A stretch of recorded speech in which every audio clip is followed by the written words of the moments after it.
al-farhu bi ta'ati wal hasmu ala faqdaniha wan nadmu ala fi'lil ma'siyah. Cabang iman yang ke-46 adalah senang dengan ketaatan dan sedih apabila kehilangan ketaatan tersebut dan menyesal apabila melaksanakan kemaksiatan. Orang yang beriman kepada Allah senang dengan melaksanakan ketaatan, sedih apabila meninggalkan ketaatan, dan menyesal apabila melakukan kemaksiatan.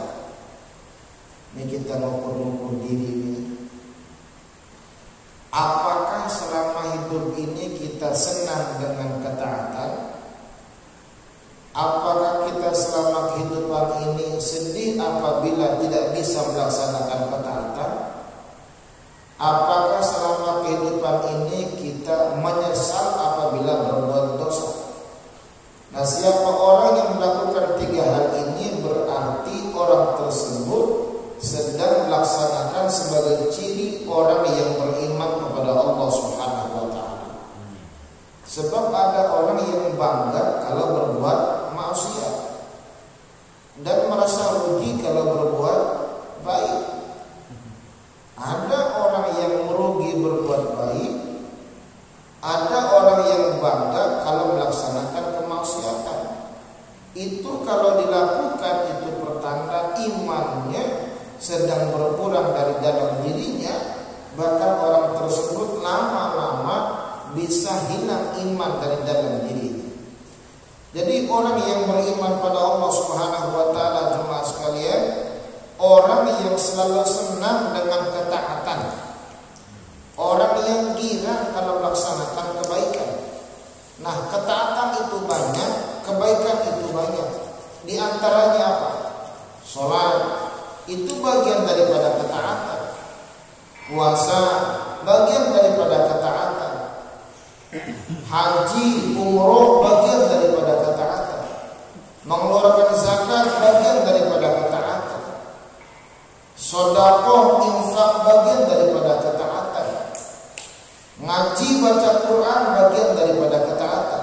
Menghadiri majelis-majelis taklim juga bagian daripada ketaatan. Gotong royong bagian daripada ketaatan. Tentu gotong royong dalam kebaikan. Bersih-bersih, ngumpul-ngumpul, itu bagian daripada ketaatan. Kebaikan itu banyak, berarti harus girang apabila melakukan kebaikan-kebaikan tersebut. Harus girang kalau bisa berbuat baik. Harus girang kalau bisa mendirikan sholat, girang kalau bisa berpuasa, girang kalau bisa haji dan umroh, girang kalau bisa ada kesempatan untuk zakat, sedekah, bahkan girang apabila diajak untuk bermajlis taklim, untuk bermajlis zikir, untuk membaca Al-Quran, girang kalau diajak untuk berbuat baik. Itu ciri orang yang hidup hatinya, ciri orang yang beriman kepada Allah Subhanahu wa taala. Kira-kira ada nggak sih orang yang girang kalau maksiat? Pokoknya maksiat girang. Ada. Bahkan mereka berani berbuat maksiat. Nah, saya punya kaidah. Kalau ada orang yang girang berbuat maksiat, kalau ada orang yang berani berbuat dosa, lalu kenapa kita takut berbuat baik? Mereka berani berbuat dosa, kenapa kita takut berbuat baik? Kenapa kita nggak berani berbuat baik? Sholat malu, sedih sholat katanya. Masya Allah. Orang banyak yang berani berbuat baik, bahkan nggak hanya menggunakan tenaganya. Ada orang yang berani berbuat baik menggunakan harta. Ada orang yang berani berbuat baik menggunakan jabatan. Kenapa kita nggak melakukan itu?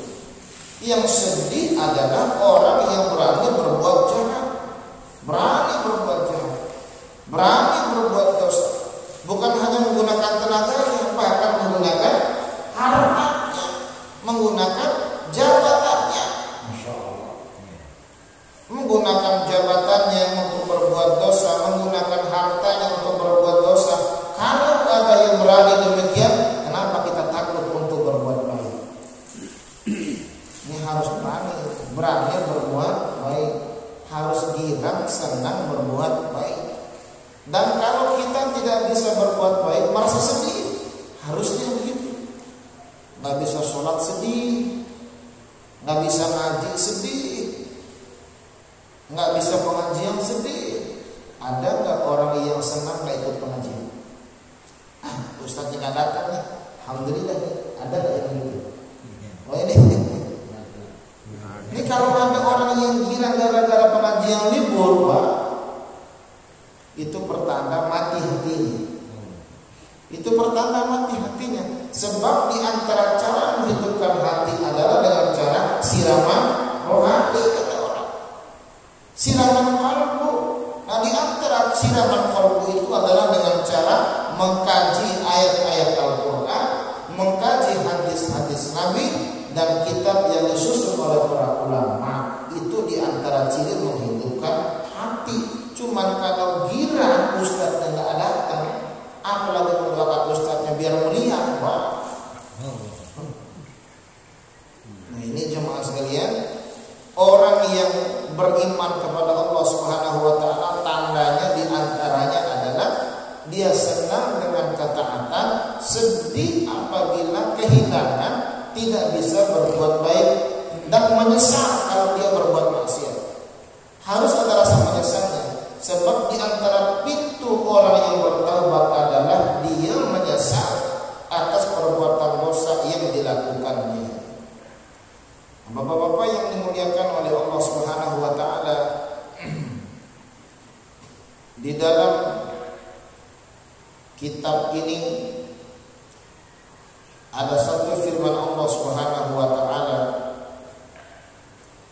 yang menjadi dasar daripada argumentasi penyusun kitab ini.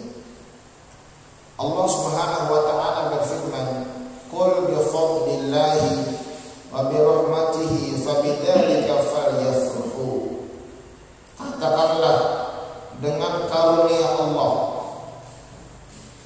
dengan rahmat Allah Subhanahu wa taala, fabidzalika, maka dengan demikian falyafrahu, maka bahagialah, maka senanglah, maka giranglah.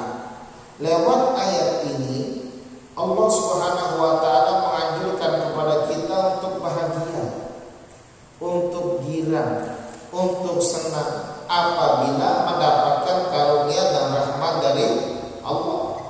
Nah, orang yang berbuat baik itu bagian daripada karunia Allah. Orang yang berbuat maksiat itu bukan bagian daripada karunia Allah. Jadi orang yang bisa sholat, orang yang bisa puasa, orang yang bisa haji, zakat, umroh, dan berbagai macam kebaikan yang lainnya, itu bagian daripada karunia Allah, bagian daripada rahmat Allah. Kalau begitu adanya, falyafrahu, maka bahagialah, maka giranglah. Jadi kita lewat ayat ini dianjurkan untuk bahagia apabila mendapatkan karunia Allah, melaksanakan ketaatan bagian daripada karunia Allah.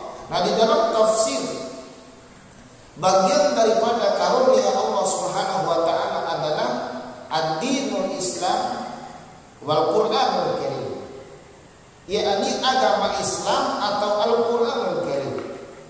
Jadi di antara karunia Allah, rahmat Allah Subhanahu wa taala adalah Allah menurunkan Al-Qur'an. Allah menurunkan agama Islam. Jadi kita bisa menganut agama Islam dan kita bisa mengamalkan agama Islam ini. Nah, kita bisa membaca Quran, memahami Quran, mengamalkan perintah Quran, meninggalkan larangan Quran. Itu bagian daripada keutamaan Allah, bagian daripada karunia Allah, dan bagian daripada rahmat Allah.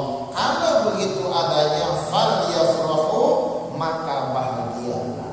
Nah, kita harus bahagia berarti kalau bisa sholat lewat ayat ini. Bahagia berarti kalau kita bisa baca Al-Quran, bahagia. Dan bahagia kita bisa baca Quran, apalagi bisa menghafalnya, apalagi bisa memahaminya. Setiap kita baca Quran, kita memahami kandungannya, kita memahami artinya, memahami tafsirnya, dan apalagi kita mampu mengamalkan semua yang dimaksudkan oleh ayat-ayat yang kita baca. Itu karunia dari Allah, maka bahagialah. Ini ada orang kalau nggak bisa ngaji bahagia, udah saya begini aja dah, nggak bisa ngaji bahagia. Kalau pertanyaannya bagaimana kalau bisa ngaji tambah bahagia? Nggak sholat kok bahagia, udah gak begini aja, gua mau udah bahagia hidup kayak gini gitu. Nggak sholat kok bisa bahagia, nggak puasa kok bisa bahagia. Kebahagiaan itu adalah bagi mereka yang bisa ibadah kepada Allah, apalagi bisa dilakukan secara berjamaah. Wah, ini kesenangan yang luar biasa, ini kebahagiaan yang luar biasa. Jadi harus senang apabila berbuat baik, harus senang. Nah, jemaah sekalian, ayat yang saya bacakan tadi adalah di antara bagian daripada dasar atau landasan bagi orang yang bahagia lahirnya baginda Rasulullah SAW. Jadi Rasulullah yang diutus oleh Allah Subhanahu wa taala itu bagian daripada rahmatnya Allah. Karena yang dibawa oleh Rasul adalah rahmat Allah. Wa ma arsalnaka illa rahmatan lil alamin. Nikmat di antara nikmat yang terbesar itu adalah lahirnya baginda Rasulullah sallallahu alaihi wasallam. Maka lahirnya baginda Rasul harus bahagia. Kalau ada orang yang sedih lahirnya Rasul, kalau ada orang yang tidak bahagia lahirnya Rasul, itu hatinya mati. Itu pertanda bagi orang yang tidak beriman kepada Allah. Abu Lahab itu, jemaah sekalian, bagian daripada orang yang mengingkari Allah, orang kafir, sampai-sampai diabadikan oleh Allah dalam Al-Quran, tabbat yada abi lahabin wa tab. Tetapi Abu Lahab sempat bahagia, sempat girang karena diutusnya baginda Rasulullah SAW. Maka suatu hari Abu Lahab ini punya budak namanya Suwaibah. Nah, Suwaibah ini mendapatkan kabar bahwa baginda Rasul lahir, anak daripada Aminah dan Abdullah ini. Disampaikan oleh Suwaibah, wahai Tuhan telah lahir ponakannya. Telah lahir, benar. Gila Abu Lahab gara-gara mendapatkan kabar ponakannya telah lahir. Karena kegirangannya yang memberikan kabar adalah Suwaibah, maka seketika Suwaibah dibebaskan dari budaknya menjadi orang yang merdeka. Di dalam keterangan, Abu Lahab ini setiap hari Senin diringankan azabnya oleh Allah Subhanahu wa taala cuma gara-gara girang lahirnya baginda Rasul. Oh, hebat. Cuma gara-gara girang doang. Nah, kira-kira kalau Maulid Nabi kita girang ya. Ini bulan Maulid itu masuk. Ini bulan Maulid. Begitu maksudnya bulan Maulid, perlu girang. Oh, ini bulan lahirnya baginda Rasulullah sallallahu alaihi wasallam. Dan kita yakin berdoa kepada Allah di bulan Maulid ini virus hilang. Virus hilang. Kenapa? Karena lahirnya baginda Rasulullah SAW. Virus ini bisa hilang kalau kita hadirkan baginda Rasul dalam kehidupan kita. Ada ayat begini. Wa ma kana Allahu liyu'adzibahum wa anta fihim. Allah tidak akan mengadab satu kaum selama engkau Muhammad ada di antara mereka. Ini bukan mulut ini berbanyak soal. Ini bulan lahirnya Rasul. Gila, harus bahagia. Wong Abu Lahab saja dibebaskan hukumannya cuma gara-gara gila lahirnya keponakannya. Dibebaskan dari api neraka setiap hari Senin. Jadi kalau nggak ada yang gila lahirnya Rasul, jadi harus fal yafrahu, maka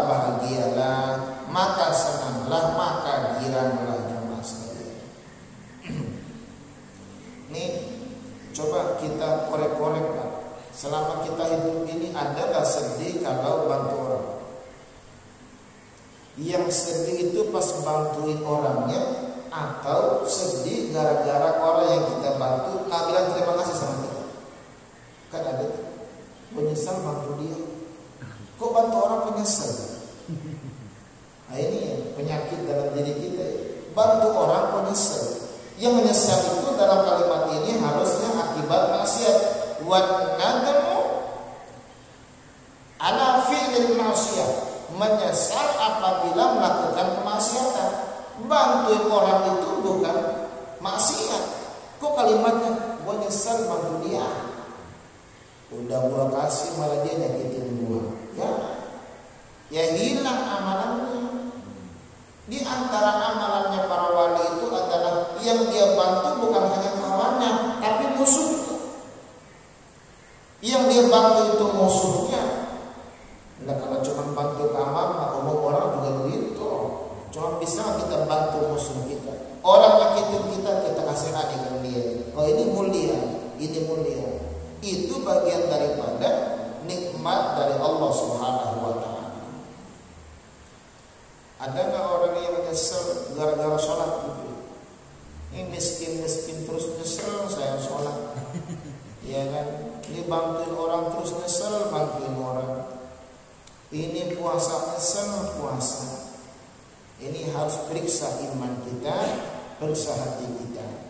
Karena ada hadis begini jemaah sekalian, man sarrathu hasanatu wa sa'atuhu sayyi'atu fa huwa mu'min.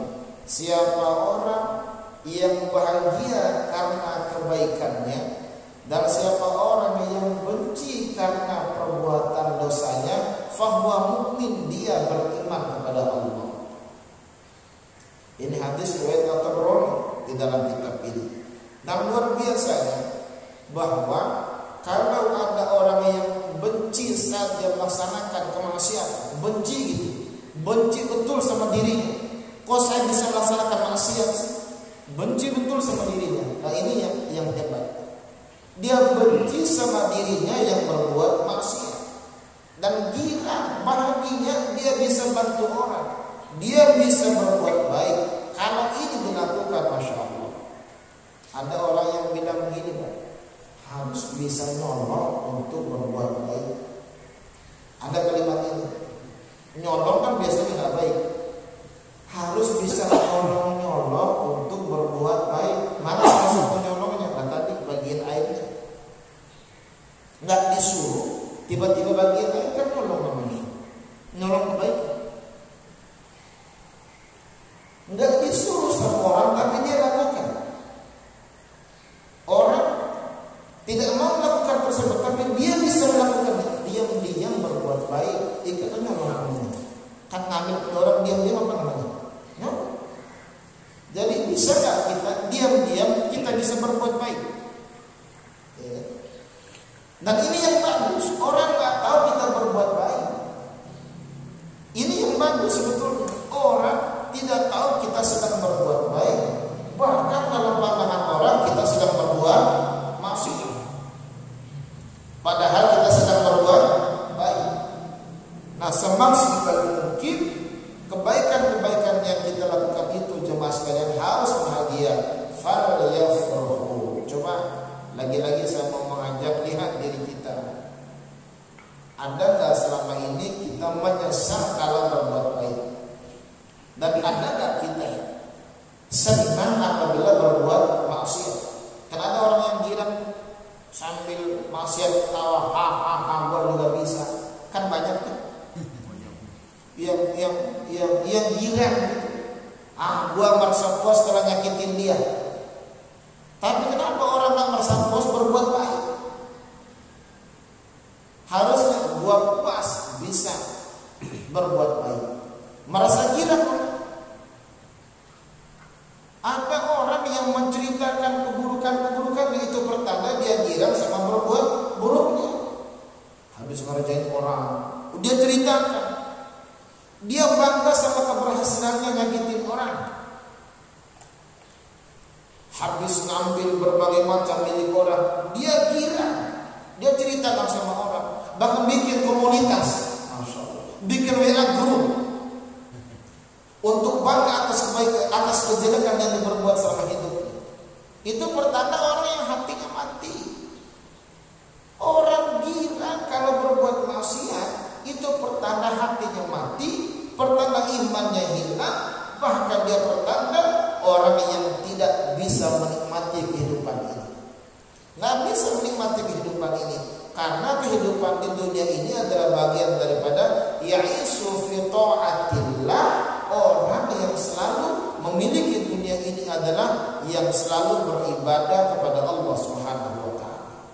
Ini yang coba kita sedikit-sedikit rasakan dalam diri kita, jemaah sekalian. Kita muhasabah. Ini kira-kira ikut pengajian sedih apa enggak? Ya. Ada enggak orang yang sedih gotong royong gitu? Sedih gotong royong, sedih bersih-bersih. Ya barangkali sedihnya bukan karena gotong royongnya, karena nggak dapat sesuatu barangkali gitu kan.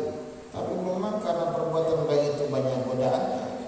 Tetapi yang mau kita sampaikan pada subuh kali ini adalah al-farhu bi-tha'ah, girang berbuat baik, girang berbuat baik.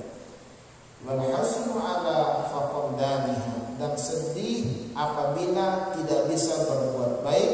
Wan nadmu ala fi'lil ma'siyah, dan menyesal apabila kita melaksanakan satu perbuatan maksiat. Ini yang bisa kita sampaikan jemaah sekalian. Semoga ala kadarnya ini ada manfaatnya buat kita dan bisa kita hidupkan hati kita, bisa kita hidupkan keimanan kita dengan cara senang, girang berbuat baik. Lagi-lagi harus girang, senang berbuat baik. Nah, semoga yang singkat ini